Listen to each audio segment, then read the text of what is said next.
Clark Reid back with today's tech headlines for you. If you can, give us a like. If you enjoy the reports and find them useful, massage that like button. And while you're here, you can also subscribe by hitting the little bell icon. Over 1,000 employees of AI firms like OpenAI and Anthropic and Google and Meta have petitioned the U.S. government asking for help in deliberately pacing the development of the transformative technology. And Gadget.com reports that the petition states, "We request the U.S. government support an international effort to develop the technical and governance tools needed to deliberately pace the frontier of automated AI development." Although it isn't signed by the CEOs of any of the companies, a couple have put out statements in support. Will this present government go for more regulation, considering the reducing of regulations almost everywhere? Well, that seems doubtful.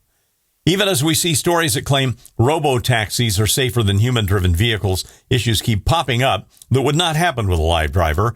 According to TechCrunch.com, lawmakers are looking at a possible new federal requirement governing how autonomous vehicles interact with emergency responders. The things just tend to stop and block lanes, and that's hindered ambulance and fire crews on the way to save lives. Representative Kevin Mullen, a California Democrat, has proposed a bill that would direct federal regulators to establish minimum national safety standards for autonomous vehicle operators. The proposed legislation, expected to be introduced in Congress soon, follows a number of incidents in which autonomous vehicles have blocked ambulances and fire trucks, driven into active crime scenes, and failed to recognize safety signals like traffic cones and flares.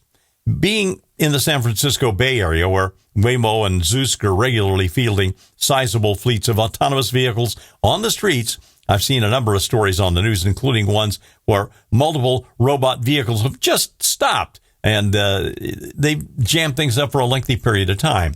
The new bill will propose the AV companies must provide clear emergency protocols for first responders, among other things. The National Highway Traffic Safety Administration has also called for solutions from AV makers, but they just let a deadline slide. So we'll see if that happens.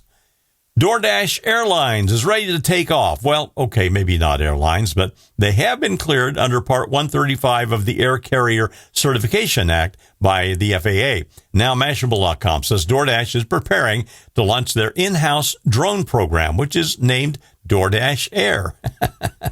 Still sounds like an airline. DoorDash has put out a statement saying, "We want drone delivery to work for any merchant anywhere. We're building a full stack to make that possible, from ground infrastructure to the drone itself and the handoff systems that make it work together seamlessly." Advances in hardware, compute, and AI are creating extraordinary new capabilities for local commerce, and becoming a certified air carrier accelerates everything we're building, end quote. In a move anticipated by him, at least for years, Elon Musk has launched X Money. Now, ArsTechnica.com notes that if you're a U.S. Premium or Premium Plus member, you can transfer your funds on X, set up things so that your paycheck is automatically deposited to X, where you expect to get a cashback reward and a high annual yield of 6% on your funds, a rate that is genuinely competitive with some banks. Well, the drawbacks? Oh, yeah. Well, you can only send peer-to-peer payments to other X Money users 18 and older. Also, if you add the X card to Apple Pay, X card that is, to Apple Pay or Google Wallets, you can't use it to make purchases everywhere. X does not have money transmitter licenses in New York or Massachusetts, two of the biggest money markets in the country. So even if you're a big Elon fan, you may want to hold off on this half-baked X Money idea for at least a while. I'm Clark Reid, and you're Technified for now.